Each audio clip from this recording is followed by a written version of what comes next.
Welcome to Tom Rhodes Radio Smart Camp. I'm in my car.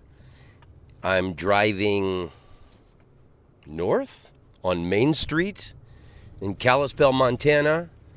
I'm about to take a left on Highway 2, headed to Libby, Montana. So this is our last hours in Montana. And at the light, turn left onto West Idaho Street. Idaho, Idaho. That joke never gets old. So, as we're leaving Kalispell and we're about to take a left on Idaho Street, I just wanted to capture the joy that you have. Why don't you say what you think is great about Kalispell and what has been your Kalispell, Montana experience? Oh my God. I am ecstatic right now because we just went to Barb's Alley Exchange where they had the absolute best secondhand clothing. It was amazing. I just had a full-on shopping spree. What about because you just got a dress that, and for $10, for oh my $10. God, the prices, it's amazing the prices of things in Montana. But the dress that you just bought for $10, you could wear that at a Broadway show in New York City or a party in the Hollywood Hills or, a pool party in Mesa, Arizona, anything. Mm-hmm. It's such a... But yesterday, because you're a city woman, and we've established that you're from Toronto on this podcast. Tell us about the clothes that you bought yesterday. Okay. I got my first pair of low-rise bootcut jeans with little bedazzles on the butt. But it's the real authentic. Yeah. I've traveled all over the West in these cowboy states. You got the real authentic pants that the real cowgirl women wear, Yeah. with the low hips and the boot cut. Yes, they're Rock Revival, I think. Oh my God. That's the name of the brand? I think so. And they are just amazing. I've been parading around in them all day. You've been so happy with your purchases, and I think you blend in. You look like you just did like a full morning's chores of like feeding the barnyard animals, and I hope glamorously, Yeah. the most glamorous outfit to do chores in. So I wanted to give everybody an update. I thought it would be cool to talk to you while I'm driving. This drive, we did it yesterday, where we just spent 3 days in Kalispell. We went to Glacier. Got so much to tell you about. We went to Yellowstone. All that stuff seems like it was months ago, but it was only last week. Yeah. Yesterday we did this epic drive where we went from Kalispell to Eureka, and then over to Libby and back to Kalispell. And this northwestern part of Montana is right up on the Canadian border, and absolutely stunning. And I didn't see a cop the whole day yesterday, like driving, and the speed limit was like 70 on this little highway. We saw a cop dummy. Oh yeah, where is that? That's on Highway 93, a couple towns south of Kalispell. There's an old cop car parked on the side of the road, and it has a dummy in the driver's seat, and he's got sunglasses and a hat on. And a mustache. Yeah. So he's he's the village people cop. Oh, and what about yesterday? We drove into Whitefish, Montana. We saw a medium-sized black bear galloping across the road, the 2-lane, 4-lane. Oh my God, yeah, that was amazing. Wasn't that cool? That was so cool. It was going really fast too. It was galloping. It was galloping. So we can check off black bear on our list of animals to see. But to give everybody an update, the last episode I talked about how I had COVID, which was a complete shock to me because I had been vaccinated. And I had to quarantine at the MGM for 10 days, which, what a nice place to quarantine. Yeah. And the big jacuzzi tub was a great relief on my aching body. And the first 3 days of COVID, I felt like a truck had ran me over. And then I slowly, I have to commend you. You know, we talked about it on the last episode. You really nursed me back to health with soups and fruits and vitamins and vitamin love, most importantly. Vitamin love. And then once my 10-day quarantine was over, we drove to Montana from Las Vegas. We drove the first day, stayed in Ogden, Utah, and then the next night we drove to Helena. But the first thing we did when we entered Montana, and I admit I've been there a couple times before, but you're important to me, and it's something important I needed you to see is Evel Knievel's grave. Yes. Oh my God, yes. That was so cool. That was amazing. And I think Evel Knievel is an important, true American hero because he united America at a time when this country was bitterly divided over the Vietnam War. Because here's this lunatic that would jump things on his motorcycle, like cars and buses, and then he made his own little rocket ship and jumped the Snake River Canyon, which borders Idaho. Some people think he panicked and pulled his parachute too soon, and his explanation was that it was a malfunction, but he didn't successfully do it. But that was one of the most exciting moments of my childhood, and I had my favorite toy of all time was the Evel Knievel doll and stunt cycle. And yeah, and I've talked about this on the podcast before. About 10 years ago, actually, it was my first eBay purchase ever. I looked it up and I bought it, and I did it the last time 10 years ago when I was in Montana, and then I did it again with you. Is I set up a little ramp, and I had the doll jump Evel Knievel's grave, but he can't really get the distance, so I just wound it up and let the toy drive over Evel Knievel's grave. But, Evel Knievel, I met his bodyguard. I did a podcast with him. Lane closure ahead in a quarter mile. You're still on the fastest route. Hey, we're driving. Hey, here's this construction coming back into Kalispell. You know, Montana, we've seen license plates from everywhere. Tons of Florida license plates in Montana, but they have to work on the roads in the summer in Montana because this place is frozen for 10 months out of the year. And you said Canada's like that too, I could imagine. God. Yeah, in Toronto, it's always, traffic in the snow. Everyone's trying to be careful on the ice. And then in the summer, there's always traffic because of all the construction. It's a bummer. But you have to expect it every year. It makes perfect sense. Yeah. So, Evel Knievel, it's a few people, I made the video at the grave, and a few people sent me messages like, did you know this about Evel Knievel? And yes, I've been obsessed with the guy my whole life. So that's what I was going to say. His bodyguard I had he's the Jump for Jesus guy. Yeah. That I met 10 years ago when I was here.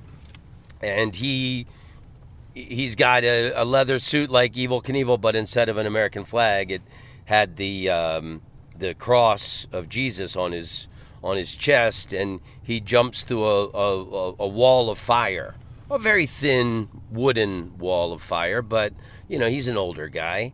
But anyway, hanging out with that guy, he told me Evel did some pretty bad things, like he would have the bodyguard fight people. He'd get in bar fights. It was funny, like when you and I were in Vegas, we met because of Craig Gass. There's a bodyguard.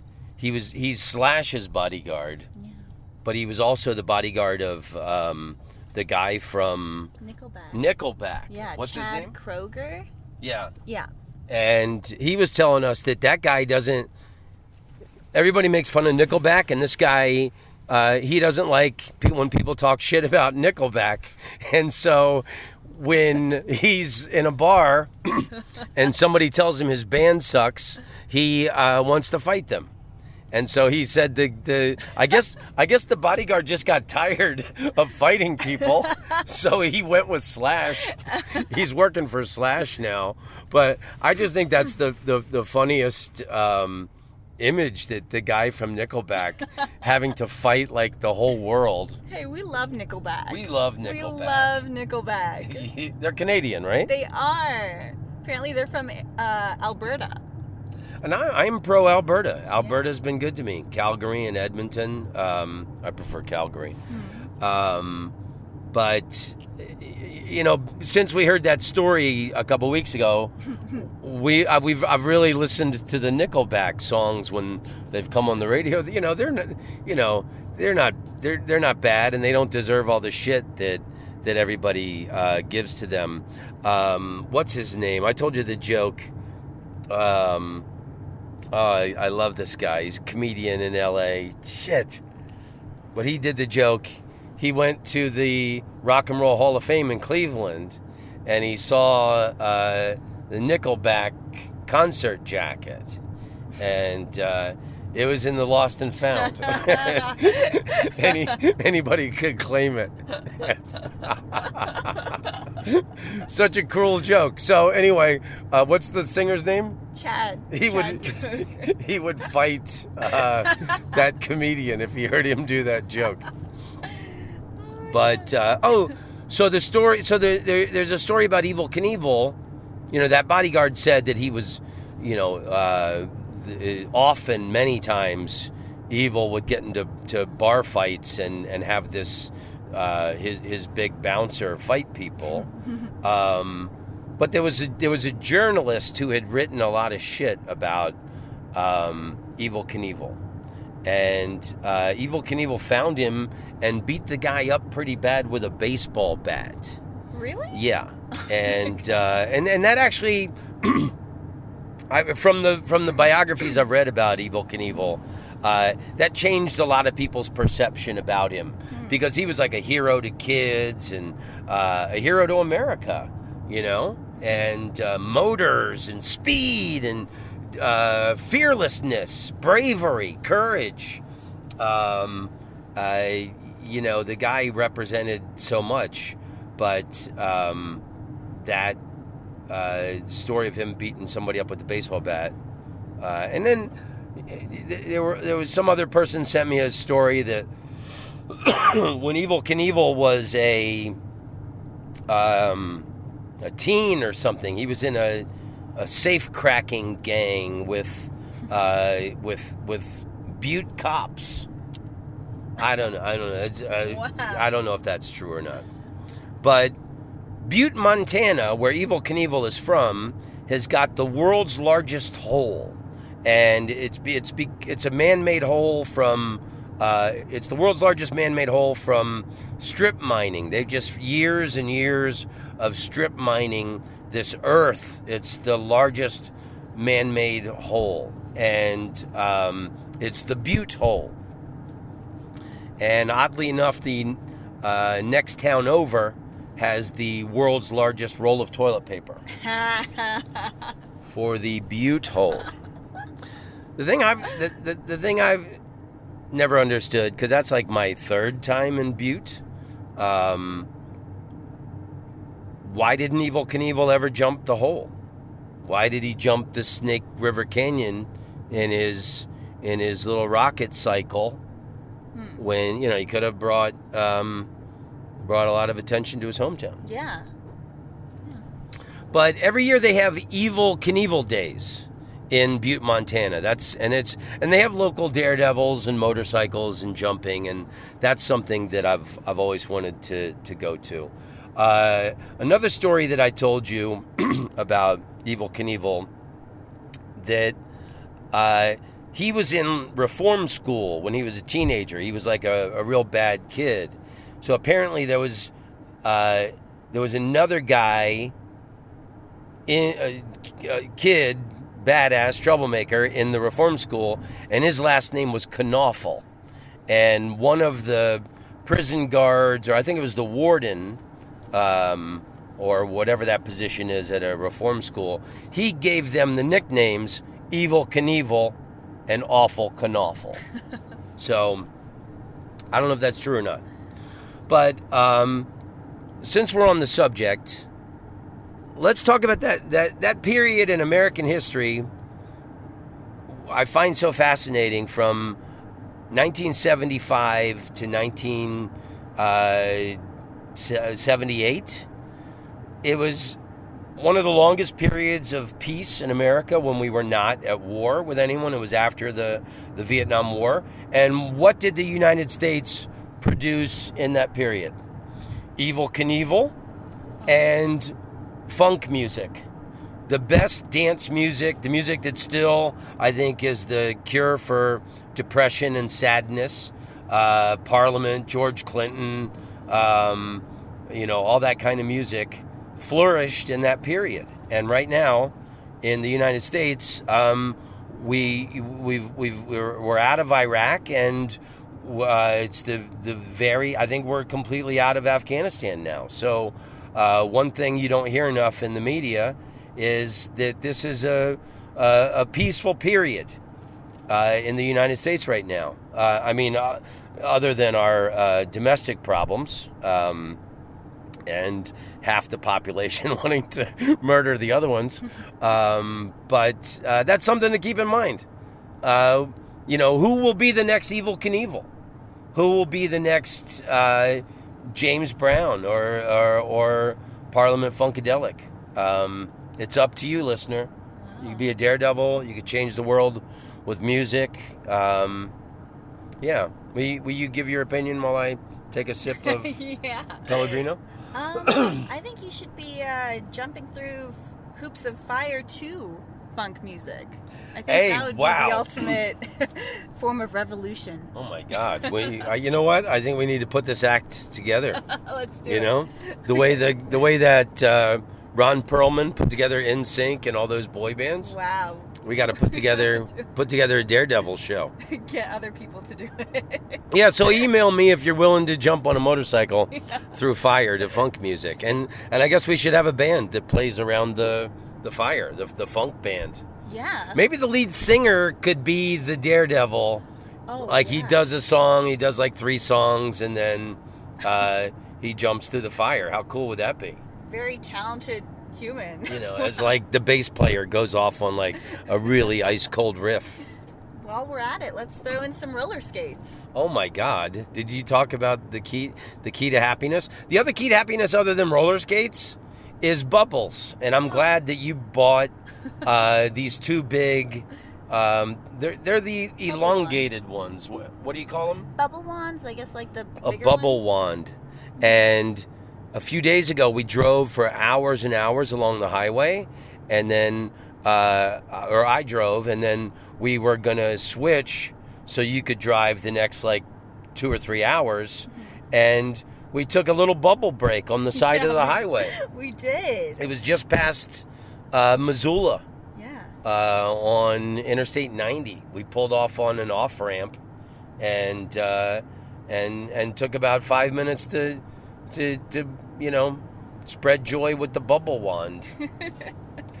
Children aren't the only ones who jump for joy when someone breaks out a bubble wand. That's true. I think it's an instant joy maker. It really is. Yeah. Yeah. What a perfect idea that was. It was. The highway exit looked so beautiful. Mountains with bubbles and all the wildflowers. Oh my God, the scenery here is stunning. I mean, the scenery this is Interstate 2, or not Interstate, Highway 2. I think we're like 20 miles past Kalispell. We're coming down this big mountain hill now. And look at that green valley down there. Wow. So beautiful. And there's the mountains in the distance. It's a little hazy because of the fires. And then not too far from here. Look at that. How beautiful. Wow. Farm heaven. Farm heaven. I'm being passed by a 1982 Dodge Caravan. With a butterfly That's sticker nice. on it. So let's talk about our trip to Montana. So after Butte, we went to Helena. Yes. What was your impression of Helena? Oh my God, Helena was amazing. Wow, right. Helena was absolutely stunning. What did we do there? You thought it was important that I eat chicken-rich ramen Yes. 2 days in a row because I was recovering from COVID, and the chicken soup was important. And also there was a creperie place where we had breakfast. Yeah. And then we've been hitting antique stores. Was that antique store in Helena called Golden Girls. And they had tons of baseball cards, and they weren't that much money. And I found a Reggie Jackson rookie card Cool. for like $2. I mean, I shudder to think how much that's even worth. For realsies. I bought Jim Palmer's cards, which I told you Jim Palmer was one of the heroes of my childhood. Also, he was a pitcher for the Baltimore Orioles. And I showed you that picture when I was my high school picture where I have like feathered hair. Yes. And it was totally a Jim Palmer haircut. So he was one of my favorite players. And we moved to Orlando when I was 12. And Jim Palmer, it was in the newspaper, in the Orlando Sentinel, that Jim Palmer was going to be at one of the malls signing autographs. And so my dad took me because I was such a fan. And then we stood in line for an hour, and I'm like 12, and I'm, you know, when I got up there to Jim Palmer, I said, Jim, could you sign it to my pal Tom? And the guy signed the poster to my pal Tom, Jim Palmer. And I went home and I hung the poster up next to my bed. I slept looking up at this poster of Jim Palmer. And it's him in his underwear. He had these light blue, tidy. He was the spokesman for jockey underwear in the 80s. And it was ubiquitous everywhere. Magazines, billboards, was Jim Palmer with his little hairy chest and his feathered haircut. Very handsome guy. And he was doing a promotion for jockey underwear, which is why he was at the mall. And he was signing these posters of himself in his underwear. And I slept with a picture of Jim Palmer in light blue jockey underwear. And so how I'm not blowing minor league baseball players right now, or like, you know, I think you're definitely born gay, because I would have the biggest thing for baseball players. That is too cute. Do you still have that poster? I still have the poster. When my father died, you know, my father say, "Oh, how beautiful is that? Look at that farm with all the big hay bales that they've grown the hay, and then the thrashing machine makes the big round bale, and that's how they feed their livestock for the year. And there's a little 3 mom and 2 daughters with their kayak on top of the what is that? A Dodge something. Wow. It's so beautiful here. I highly recommend a trip to Montana for your soul, and to appreciate the best that America has to offer. So beautiful. So beautiful. Oh, so when my father died, he had saved my baseball card collection, and with my baseball card collection is the poster of Jim Palmer in his underwear. So I still have it. Yeah. We gotta hang it up.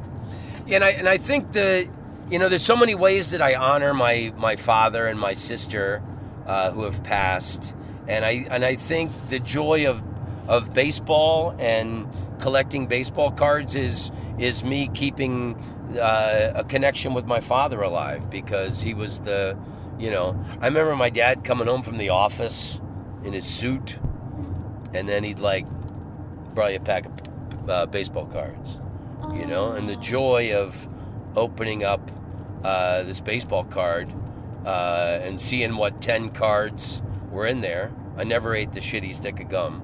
I always hated the shitty stick of gum because it got powder on the outer card that it was rubbed up against. So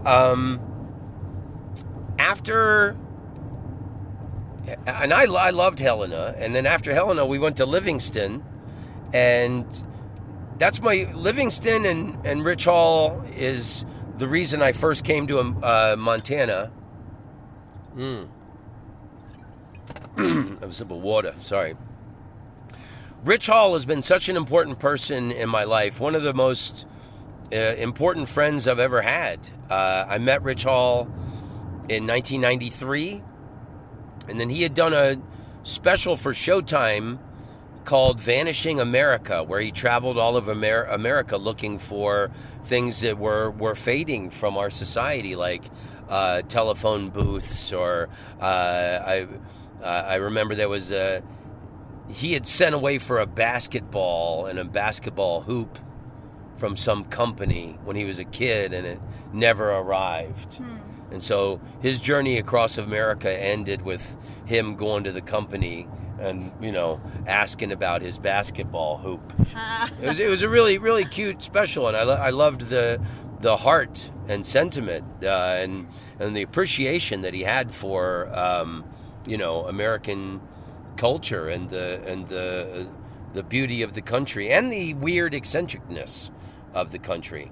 So in 1994, when I did Viva Vietnam, I could take one writer with me, and the money was beneath what he normally worked for, but I asked Rich Hall to be my one writer. And so and Rich used to always say this whenever we would see each other. He goes, "We were in Nam together, man." We were in Nam together. But, he really helped me, and I loved the guy. We did that special together. And then Rich Hall was the guy who was instrumental in helping me get in with London, and that led to the international comedy career that I had. So I really owe the guy a lot for the life that I've had. He had moved to London, and he was doing really well over there, and he thought I would do really well over there because he said my comedy was smart. And then it was after my sitcom, when I had a lot of money, what I always refer to as my NBC artist grant.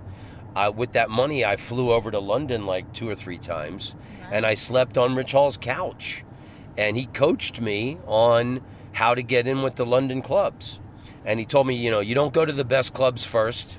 You go to the peripheral clubs, and then you get your sea legs, find out what jokes and references work, what doesn't work, hone it down to a tight little 7 or 10 minute set, and then you go to the Comedy Store and the best clubs and rip the roof off the joint.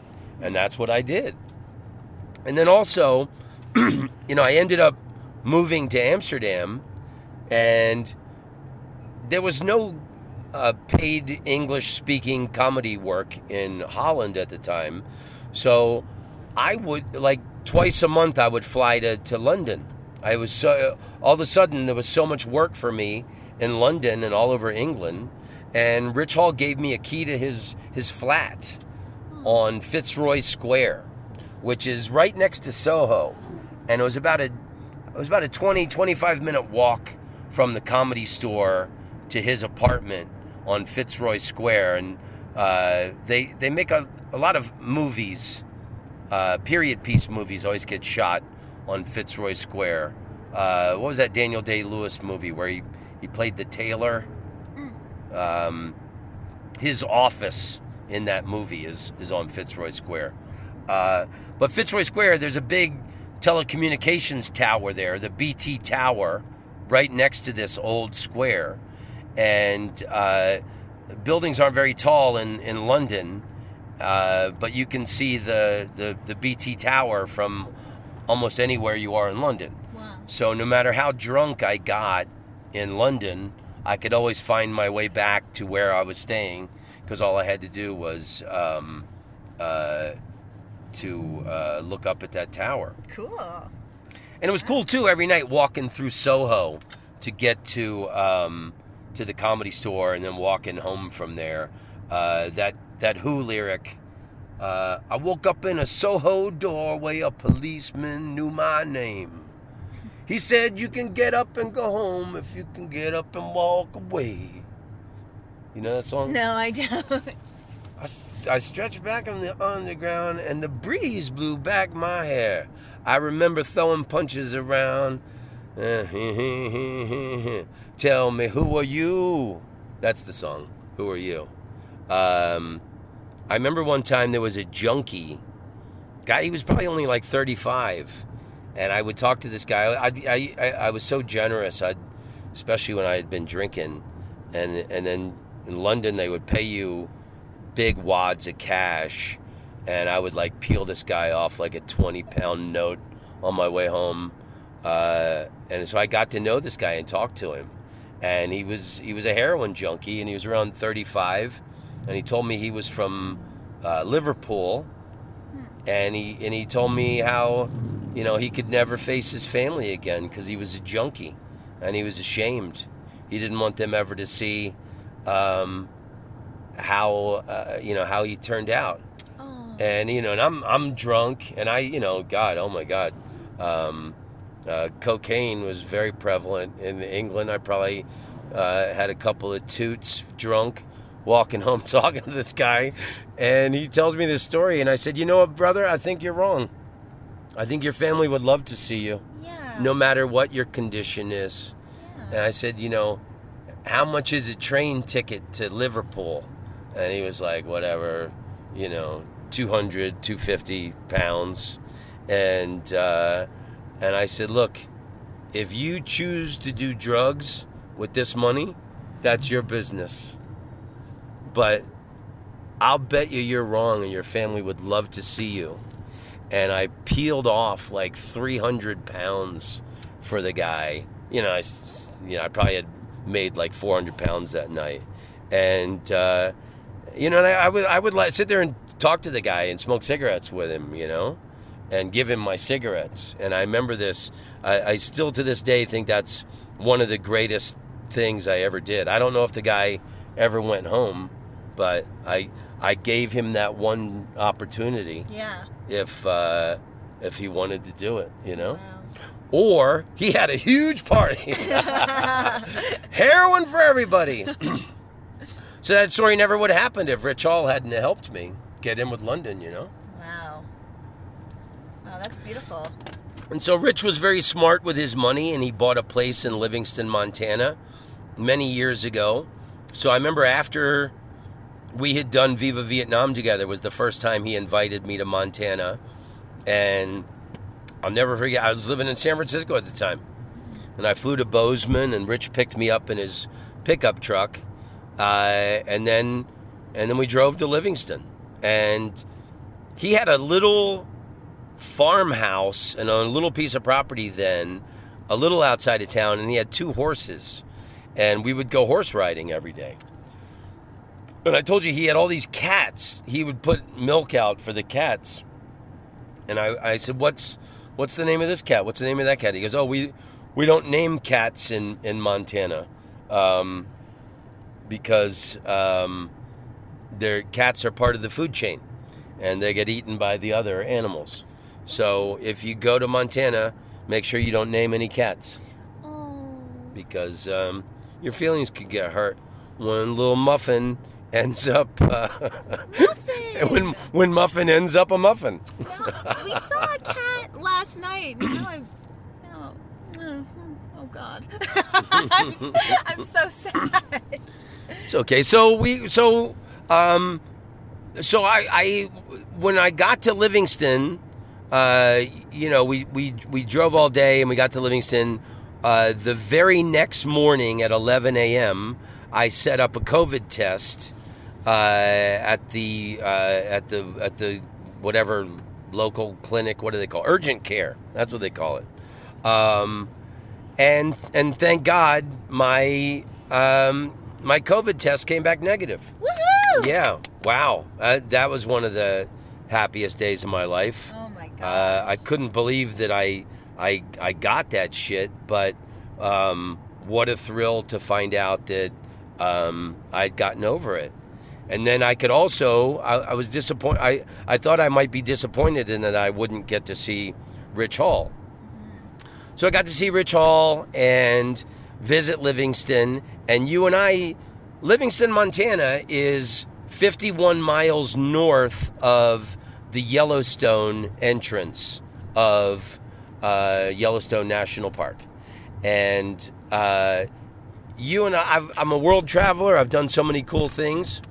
But you read about this, and I recommend this to everybody who, if it's possible for you to do this, you should do this.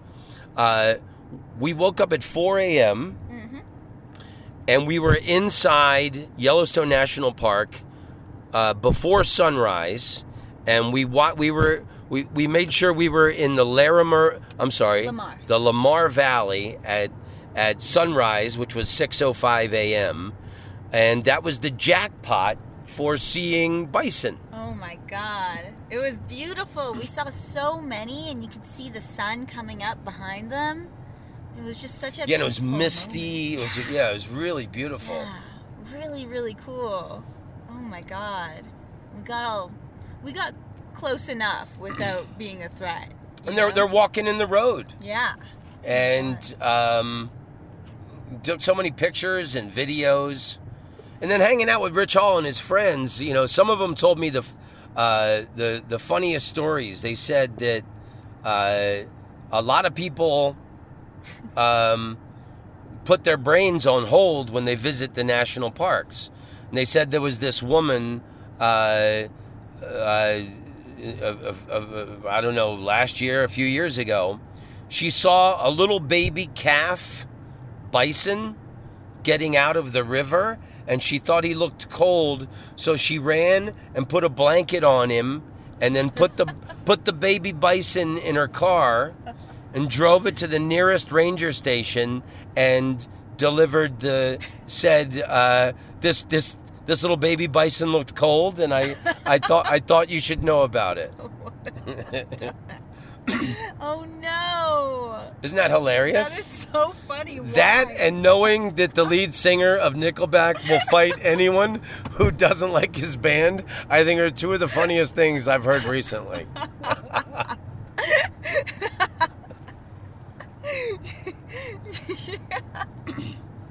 And then they said they said 4 weeks ago there was a motorcycle woman who got off her motorcycle and walked up to a bison because she wanted to pet one. Oh my God. And that the bison gored her and then threw her up in the air like 15 feet, like, rammed her, gored her, and flipped her. Oh my God. And then repeated it once again. So she got flipped up in the air twice. Oh my God! Don't do it.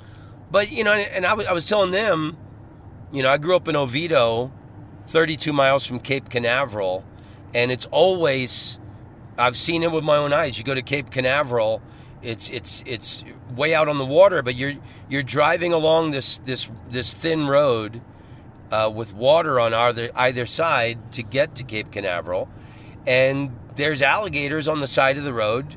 Alligators are cold-blooded, and they're in this. They sit in the sun to get the warmth from the sun, and that's why they're sitting still all the time, sunbathing. So I remember going to Cape Canaveral with my family, and seeing these tourist cars pulled over, like we saw tourist cars pulled over whenever you see a bison in Yellowstone, and they're getting out to take a photo. with the alligators. And then like the park police, Cape Canaveral police, whatever they are, come screaming up in their cars with the bullhorn. Get back in your car. Those are not toys. Your life is in danger. God. You know.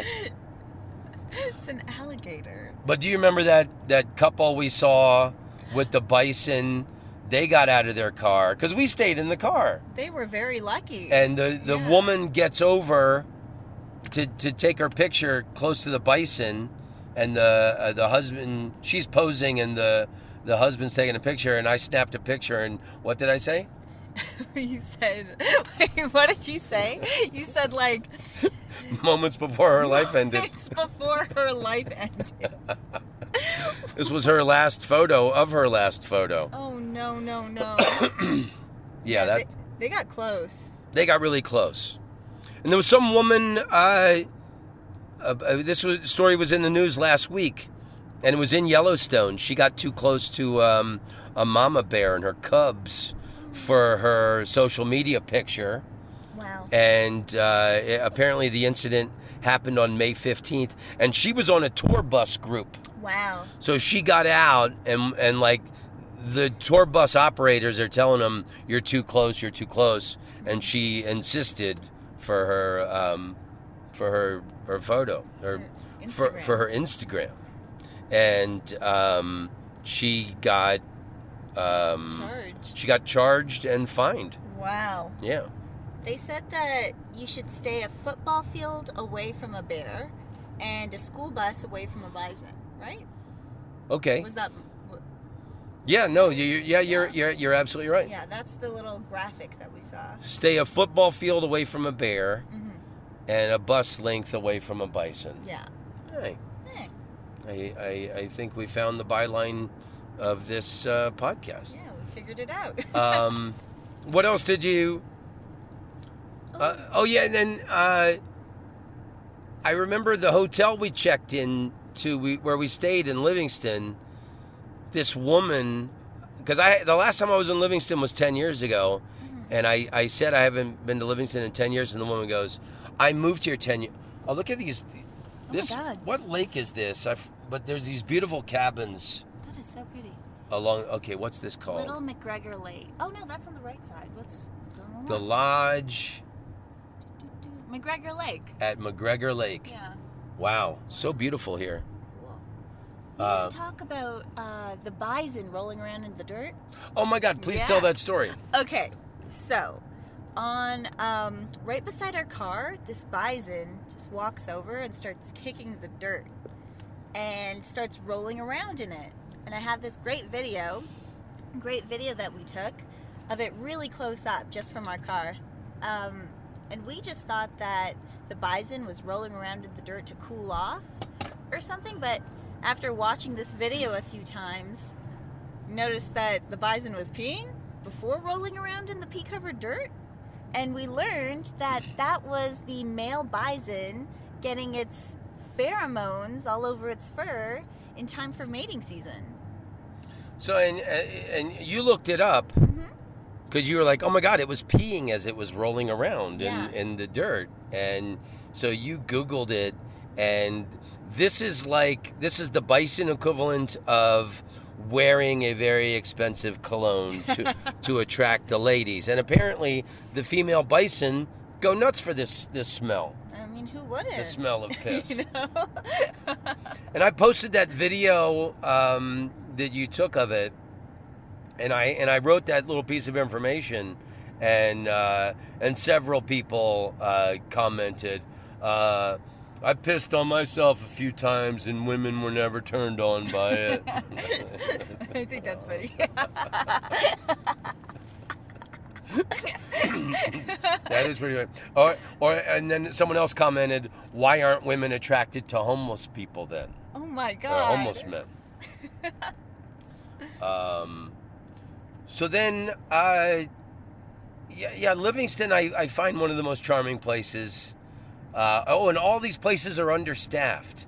The bars and the restaurants in Montana and these tourist areas, some of them are only open 2 or 3 nights a week. and a lot of them aren't open past 9, which is you can't get anything to eat after 9. We were in a pickle. We were in a pickle We for were a so couple hungry. nights. Yeah. Oh my God. But because of COVID and low wages, Yeah. people don't want to risk their life for $15 an hour. So I think that's an interesting little factoid. Yeah. Yeah. So any other thoughts on Livingston? Livingston. It is just the cutest little place. I love it. And what about Yellowstone? Oh, you saw Old Faithful? Saw Old Faithful. She was magnificent. And it was almost there was a thunderstorm and rain. Big drops of rain were starting to fall, and then there was like lightning cracking, and it's like 15 minutes until Old Faithful is about to blow. Yeah. And this park ranger woman comes out there because there's like a viewing area with benches, and this park ranger comes out and she goes, "Lightning in the basement is not good." Yeah. And she just ran away. And then she just ran back to the gift shop. But we stuck it out. Yeah. We had our cameras on us. Hey man, we weren't gonna wait Yeah. the next 3 hours or however long it takes for the thing to blow again. We already waited so long. But it was kind of a cool effect because once the Old Faithful blew, right then as it was starting to go down and be finished doing what it does, and then it started pouring down rain. Remember, and we ran to our car. Yeah, we did. It was really magical. Made it really a memorable experience. So after Livingston, we drove back through Helena, Butte Yes. and Helena. Got and some more ramen because it was that good. Got some more. What's it called? I don't know. Hodeida. Something. It's a ramen chain. But it was delicious. It was amazing. delicious. Delicious.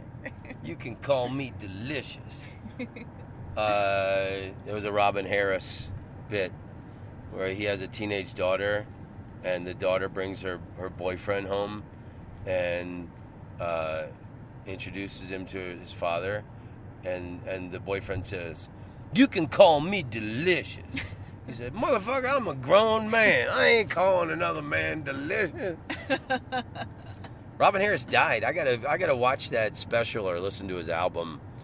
He did this album called this special called Bebe's Kids, and it was about taking a girlfriend's kids to Disney World. Aww. It's and Robin Harris played the character Sweet Dick Willie in Spike Lee's Do the Right Thing. Oh, Yeah, and I've told you, I used to do a joke about it, that if I ever have a son, I'm going to name him Sweet Dick Willie Rhodes.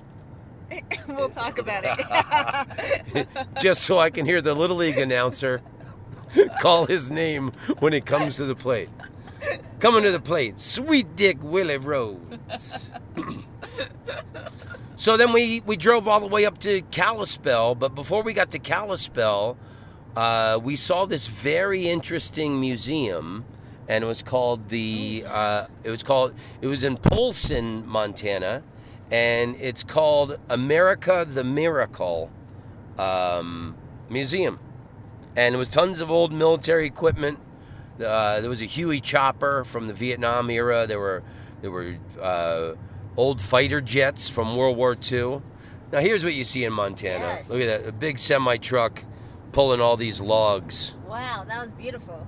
Yeah, and then you get behind one of these log trucks, and you think, oh, all those logs are secure, they won't hurt anybody, and then you get close and you see they're all being held down by like a bread twisty. Yeah, bread twisting.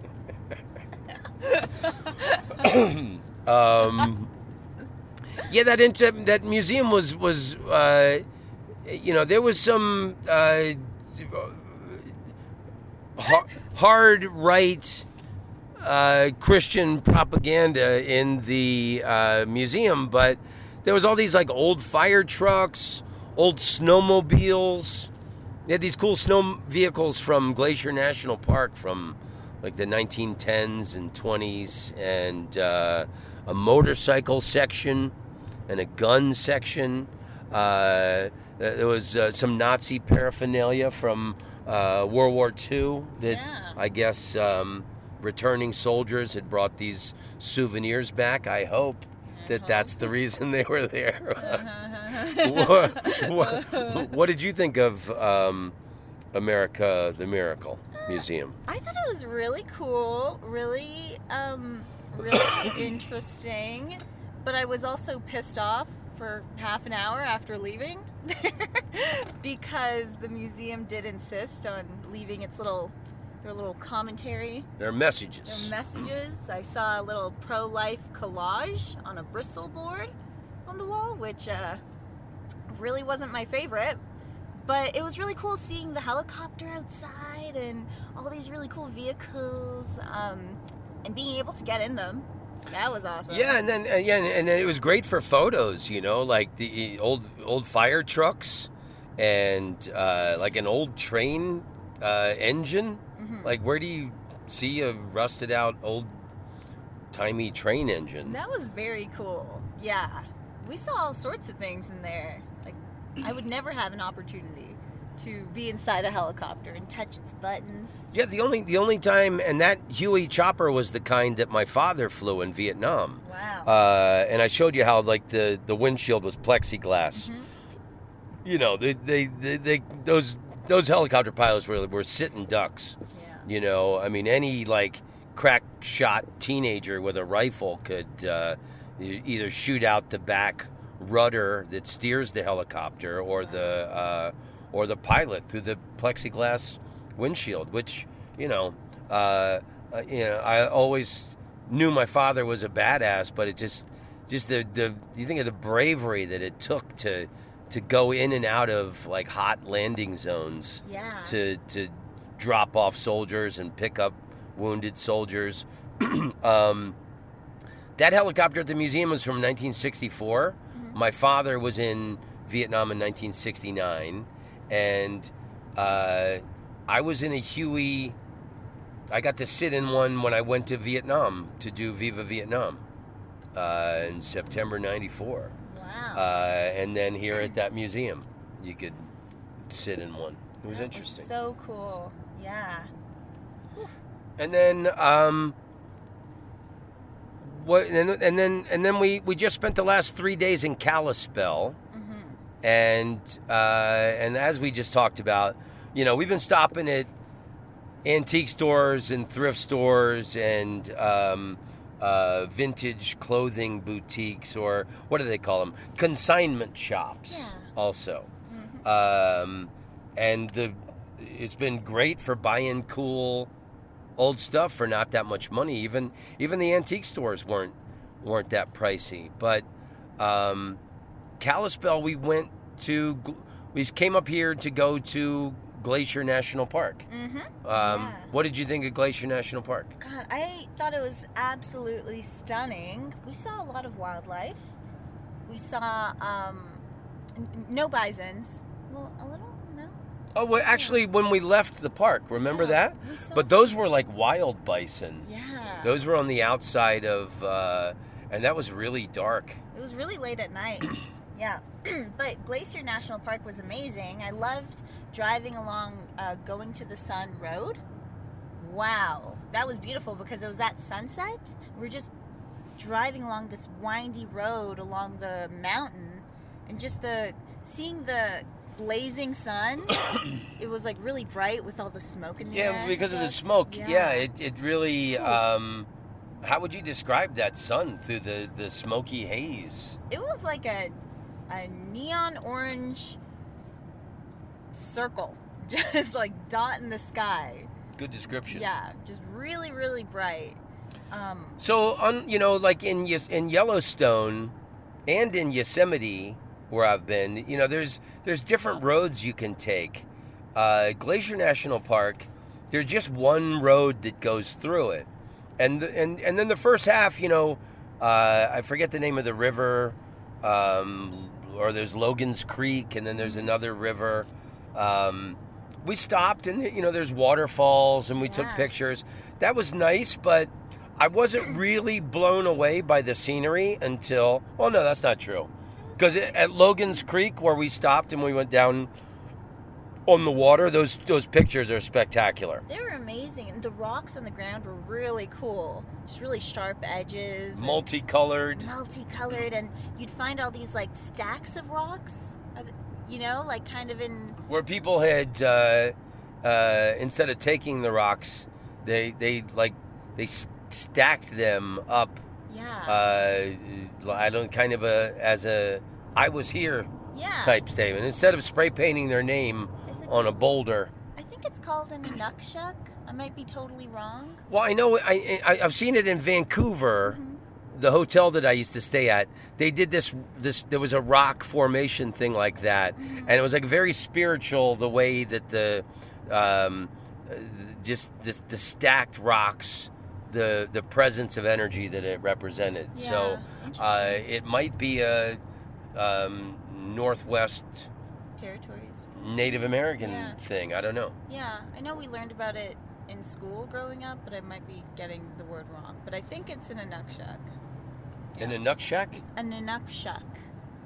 Oh, I remember kids practicing with their nukshucks after martial arts class.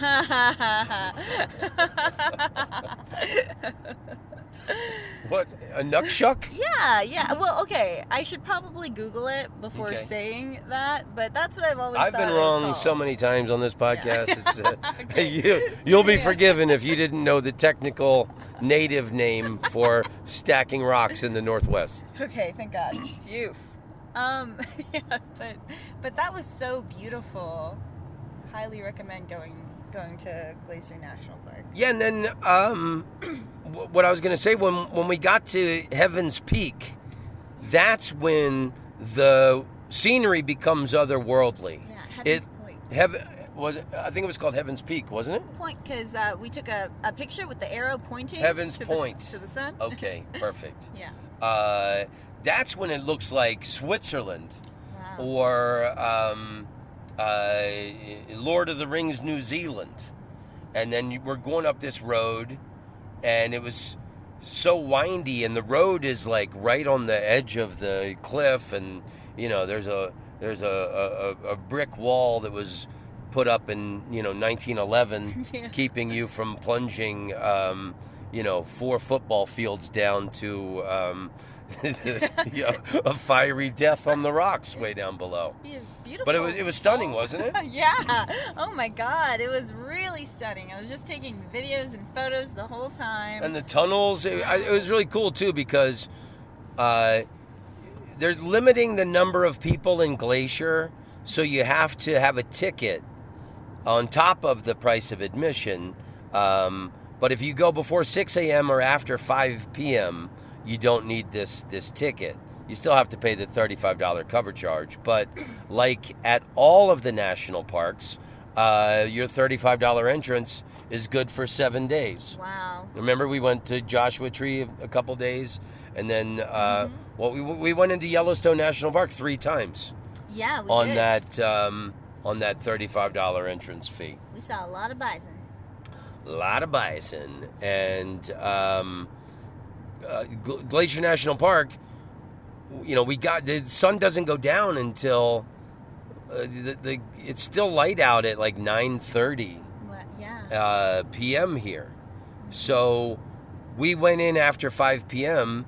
and when we were going up those mountain roads way up where it looks like Switzerland, it was like this magic hour of like 7:30 p.m. with that orange sun through the smoky haze, and you took the coolest videos of the car driving along this mountain edge and then going into the tunnels, and then like as you come out of the tunnel, then like there's the sun shining down on you, and the way the sun glowed on the hood of the car. I thought you're a wonderful filmmaker. Thank you. Yeah. What a sweet thing to say. Thanks. And then one of my favorite things in Glacier National Park, one of those places we stopped at the end, there was a Southeast Asian family, and they had a van, and it was like, I think there was like 5 adults and 3 children, and I think they were all young girls, and we had stopped to take photos, and they were about, I don't know, 50, 60 feet away from us, and they sang happy birthday to one of the little girls. Yeah. And they were sitting there on that little 1911 brick wall edge eating birthday cake. It was so so cute. We yelled happy birthday to them As we drove by. Yeah. It was really so beautiful. Sweet. It was really adorable. Yeah, so we came out, we went out to Sun Road, and we went out the exit where St. Mary's is, and then it's 9 p.m., and then we went south to Browning, and then right after Browning was where we saw the wild bison. Mm-hmm. And it was just getting dark. I wouldn't have noticed it. I thought they were like bushes, and you go, oh my God, look at those wild bison outside of the park. They're really far away, but you could see them. They're eating and just being their bison selves. And it's too bad we weren't there in the daytime, because in Browning was the Museum of the Plains Indian, Yeah. which I would have loved to have seen. But the little tiny town of Browning, there was nothing to eat. It was, we're starving. Oh my God. And so we drive through there looking for anything, and there was nothing.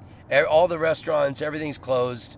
And the little town of Browning is named after the first settlers and people who came to this area. When a bear got too close and threatened their life, that's what they would do in their pants.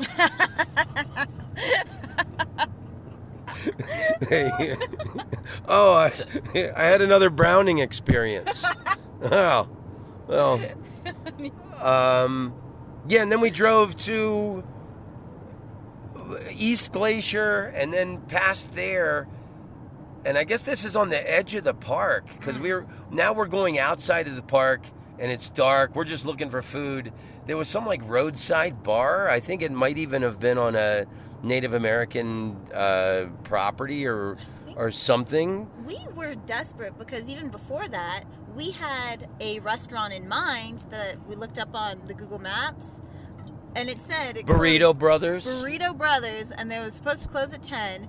And we were looking all over the place for... In the town of East Glacier. Mm-hmm. And we were looking all over, and it turns out that the restaurant closed last year. So we were really hungry. When we found that bar, it was really saved us. We bought a huge bag of Doritos. We had Doritos for dinner. That was our dinner. Yeah. And yeah, wow.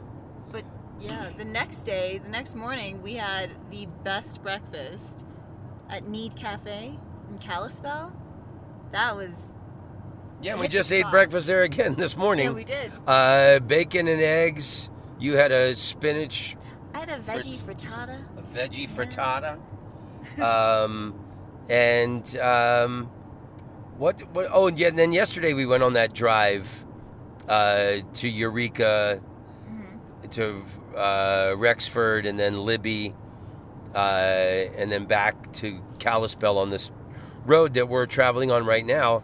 So let me see. I don't know how far we are from Libby, Montana. Half an hour away.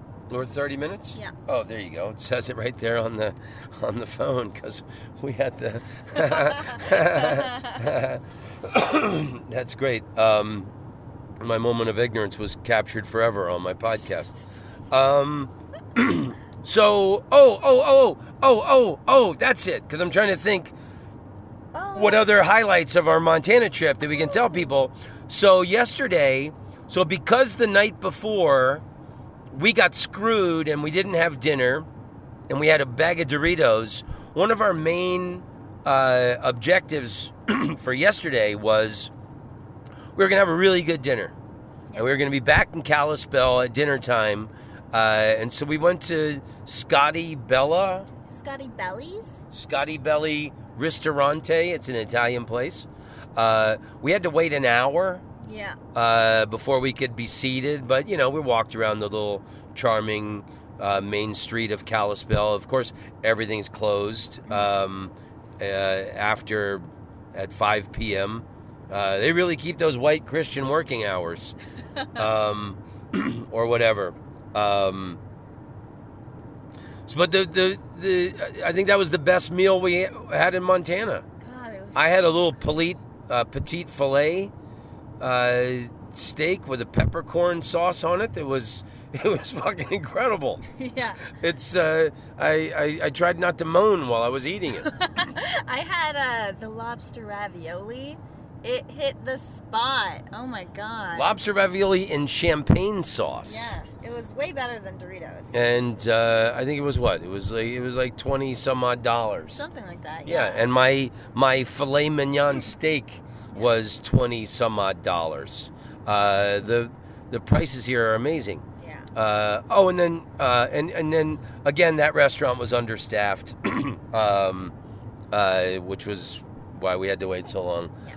But I never did this before in my life, and we did it last night, and it was one of the highlights of the trip. After we ate at Scotty Belli in Kalispell, we drove an hour and 5 minutes south to the town of Hot Springs, Montana.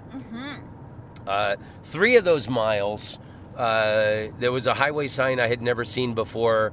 It said, "Watch out for big horn sheep." Yeah. Yeah. Watch out for big horn sheep on road for the next 3 miles. I wish we saw them. We didn't see any, but how exciting just to see the road sign. Yeah. Just to imagine. Sometimes just imagining things is enough. They were here. So we went to it was called Wild Horse Hot Springs.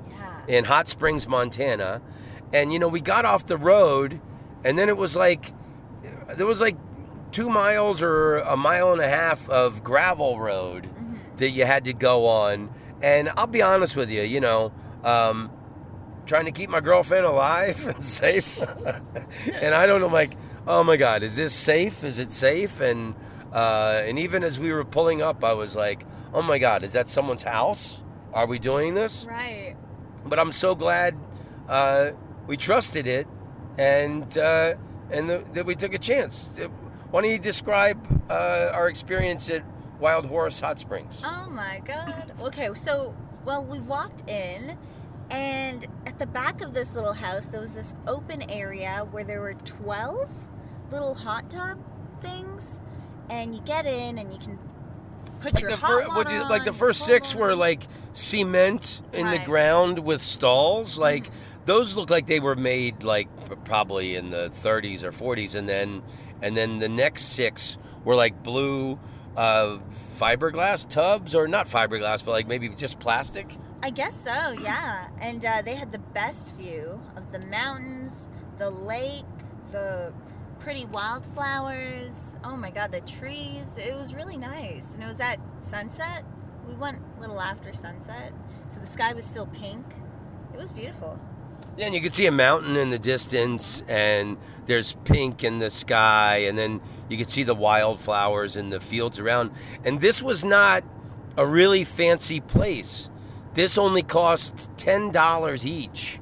Yeah. And you could stay as long as you like. They had some little cabins, of different, not really fancy looking cabins. And it looked like real kind of normal working class people that were there. Yeah. And you can regulate the water, the hot water or cold coming into your thing. That was one of the highlights of the trip. Mm-hmm. With my my steak and peppercorn Yeah. stomach, but like sitting there with the hot water pouring into this like blue tub thing.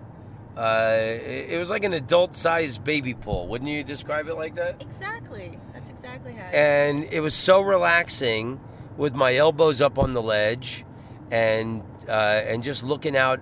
It's so hard for me to relax sometimes and just clear my brain because I'm always overthinking shit. I'm always like, it just seems like I'm always worried about something or some thoughts are just persistent of shit that bothers me that doesn't allow me to relax. And last night, it's like the last hour of light. We got there like 9:15. Yeah. The place closed at 10, but the woman said we could stay longer if we wanted. And I had this moment of pure zen and happiness with you where I thought to myself, because then tilted my head back up and looked up at the sky. And I had this moment where I realized, I'm like, oh my God, I'm actually relaxing. Yeah. Oh my God, there's no, my head is clear Yeah. of thoughts. I'm not like thinking about anything else other than this moment in Montana with you in our bathing suits, soaking in this warm water.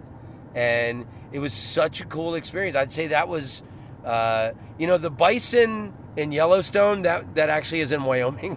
Yeah. But I mean, that's one of the highlights of my traveling life, but definitely one of the main highlights of this trip to Montana, and it was our last night in Montana, was this Zen moment of relaxation and having a clear mind in the hot springs at the Wild Horse thing. What? I think so too. Yeah. We even took some time to like meditate, just listen to the water flowing and the children playing. It was really, really nice. I felt just so calm afterwards. The mosquito bite on my forehead, it's worth it. I swear. So we're driving, how far are we? We're 25 minutes from Libby, Montana. And then we drove through here yesterday, and there's an antique store called Left Hand Antiques where I bought these like souvenir plates. One of them is from the Hearst Castle, and that was like $10. I got another one from Monaco, and it has Princess Grace, Grace Kelly, and the Prince of Monaco on there. So cool. And it's a souvenir plate. It was $6. So cool. And then I have another commemorative plate of Queen Elizabeth from 1952, her coronation. Wow. And that's a medium-sized plate, but that was only $5. Oh my God. So I want to stop back in there in Libby, Montana, in this thing, because yesterday I saw this stamp saving book, and it was only $5, and it looked like it was from like the 1930s or something, where somebody had put in all these stamps from around the world. Like all these different pages were different countries, and then you put stamps from those, and it looked like it was somebody's personal collection thing. And I have many collections, and one of them is a stamp collection I've bought. It's just a goofy thing about me, and I really enjoy stamps, and like I've said before, I think America has done a lot of bad things in the world, but we've really made some beautiful stamps. Yeah. I really think we deserve credit for the beautiful stamps we make. But I don't know why I didn't buy that book for $5. So I'm going to stop back in there, and then we're going to drive on into the top of Idaho. And then we saw this yesterday. There's the cutest little baseball field as you drive into Libby, coming in from the north side. And it looks like it was built in the 1940s. And it's really small, and the grass looks well kept. And That's a future trip I would love to do. To go around Montana in the summer, and see baseball games. There, whatever it is, Class A, minor league ball, or whatever the Montana leagues are. That would be really, that would be a cool future trip. Ooh, we just passed by a road that's called Arabian Lane. Hey. Ooh. I love the names for stuff here. Yeah. We've been, what were some of the, remember we saw Memory Lane, Righteous Lane. Rattlesnake Canyon. Yep. There was a Prosperity Road or something. It was really cool. Hidden Fawn Road. Hidden Fawn. Oh, that's the other thing. We went into that sportsman shop in Helena. And I pointed out to you, I saw years ago I had bought some because I was so amazed by it. And I wanted to do a joke about it. And it's doe urine that are like deer hunters. You know, I should have thought of this when you were telling the story about the buffalo rolling around in this piss. When the female deer is mating, it pees on bushes to let the male deer know that she's ready to get it on. And I didn't know this, and then I had to point it out to you when I saw it. The deer hunters sprinkle that doe urine on bushes, and that attracts the male deer that they kill. So that just blows my mind that moments before a deer is killed, it's thinking, hey, there's girls over here and they're hot, they want to get it on, they're ready. They're hot. That's why whenever you see a mounted deer's head on a wall, they always have the same expression. They have the look on their face like, there weren't girls over there. It was a trick. No. So we're gonna come into what is the top of the consult the map? It's always a good plan when you have a map. I think it's called Bonner's Ferry. After Libby, we're gonna drive up into the top part of Idaho. Yeah. And I think it's called Bonner's Ferry. Bonner's Ferry, there it is. And then we're gonna see Sandpoint, Idaho. Mm-hmm. And then we're gonna stay the night in Coeur d'Alene, Idaho, which is the heart of Elena. Yeah. That's the French name of the town. And I've been to Coeur d'Alene, just passed through there, and it looks absolutely heavenly. There's a big freshwater lake in the center of the town, and I remember deer walking through. Really? Yeah, they were probably thinking, "Where's Daddy? Oh my God! Don't Where's say Daddy?" They were walking through the town looking for their dad, who had followed some doe urine scent. Oh no! But then we're gonna do something I've never, because on the way to Montana, we drove up through Pocatello. Pocatello was a really great for antique stores. Hell yeah. We drove up the eastern side of Idaho, the length of it, but that's all on interstate. Tomorrow we're going to drive the length of Idaho down on the highway. What's that highway number? 95? 95 that goes to Boise from Coeur d'Alene. We're going to go through Moscow, Idaho. Mm-hmm.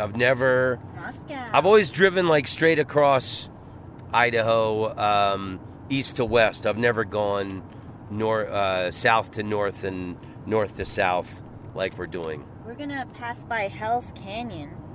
Hell's Canyon. Hell's Canyon. Wow. Oh. That's in Idaho? Yeah. Hell's Canyon.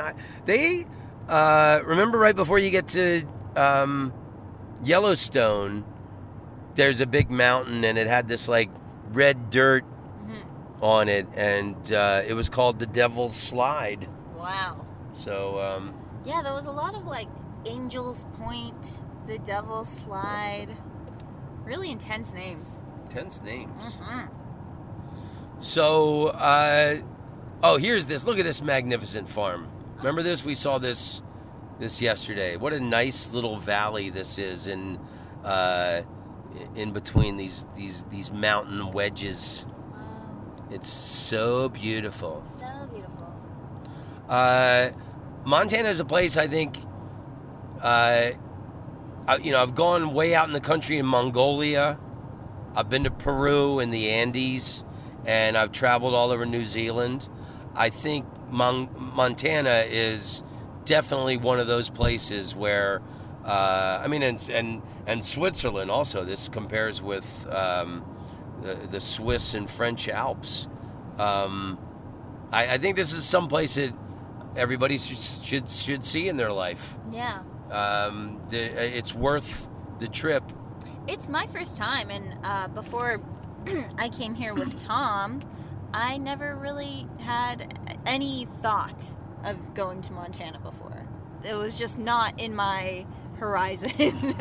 And coming here was just an amazing experience. I would love to come back. It's so beautiful. Wow. And you got your cowgirl pants now. I got my cowgirl so pants. you fit right in. I'm looking for a pair of cowboy boots, but I'm very particular about them. I really want a pair of white cowboy boots that are shiny and beautiful and Like- sparkle in the light. Like white and black, like two-tone kind of thing, right? Yeah, Or I'm- all white. I'm okay with all white. I'm fine with either all white or white and black. But those are the colors that I'm going for. I don't want all black, but white with some black accents would be really nice. Nice. That's my vision. That's my vision. My vision. There's something about just visiting Montana that I find very restorative for the soul. I just being in nature, and there's so much epic nature here. I feel I feel probably the most centered I've felt this year since I visited my mom in Florida in May. Being here with you in Montana right now. And we are 14 miles from Libby. Yes, we are. And I told you there was a commercial when I was a kid. Libby's on the table. You will like it on... Wait, that's not it.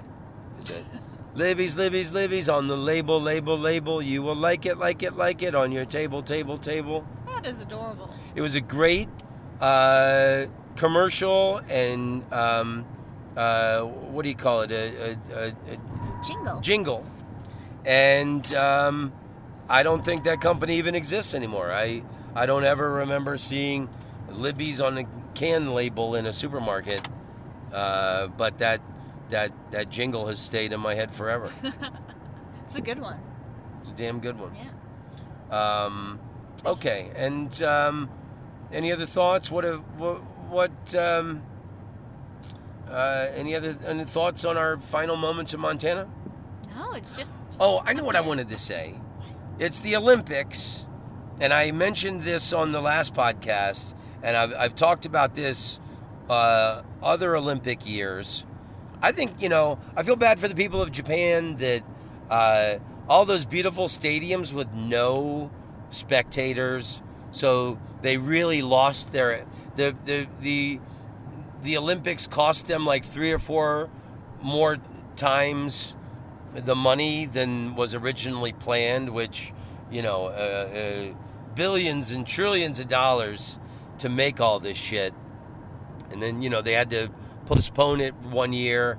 But so sad that they can't make the money off of spectators and tickets. And still, the coronavirus is going absolutely crazy there. On the news that I read this morning, it said that Japan has a emergency level surge of the coronavirus right now. Oh no. But what I wanted to say was, I think it's been a really cool Olympics, and number one for the fact that skateboarding just stole the hearts of I think everyone in the world who's seen it. And I think it's cool that it's all like teenagers who have been crushing it. So all these kids and all these towns all over America and all over the world that I've seen get yelled at by shopkeepers or security guards or cops for like being downtown and like flipping their skateboard up on like some railing or some steps. Like now they can say, you know, hey, back off me, copper. I'm training for the Olympics. And that a kid from Australia won the gold, and I saw that there was this British girl.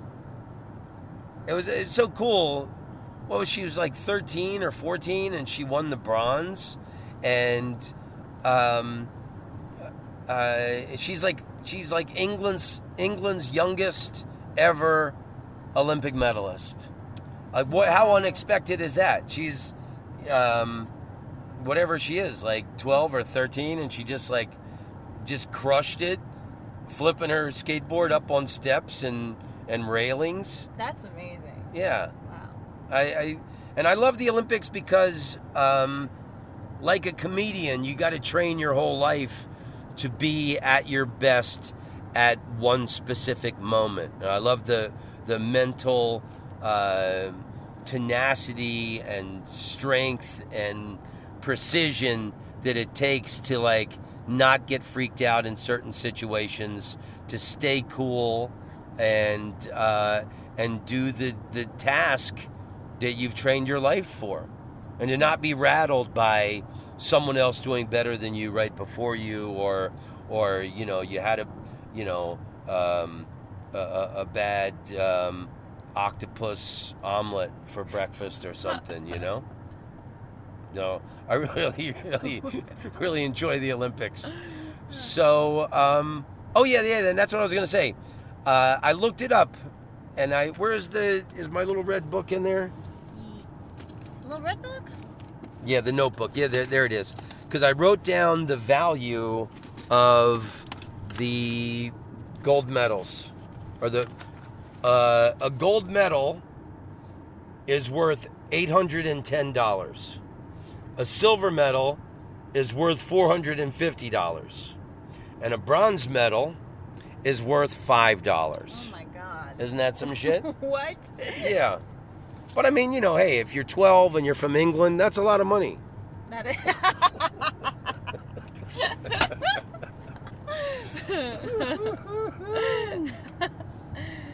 Okay. Well, this has been great. Look at those old pickup trucks. I just love seeing the old rusted out vehicles that are in people's yards and farms as you drive through Montana. There's so much. It's the way you know. I'm gonna this Toyota Camry. Years after I'm done driving it, I'm gonna let weeds grow up around it in my yard wherever I'm gonna live. Well, that's a cute look. Just to honor the vehicle that I took this epic trip in. All right. Well, next time I come to Montana, I'm gonna spend the night in Hot Springs, Montana. Yeah, let's do it. Other than that, I think this has been a perfect trip. Do you have any? What are we? We're 9 minutes from Libby, Montana. Do you have any advice or words of wisdom you'd like to give to the people of the earth? The baby bison is not cold. Don't take it into your car. Leave it alone. Leave it alone. Nature's been taking care of itself since you know, we evolved from whatever. Yeah, that nature can take care of itself. Yeah. That's hilarious. The baby bison is not cold. Do not wrap it in a blanket.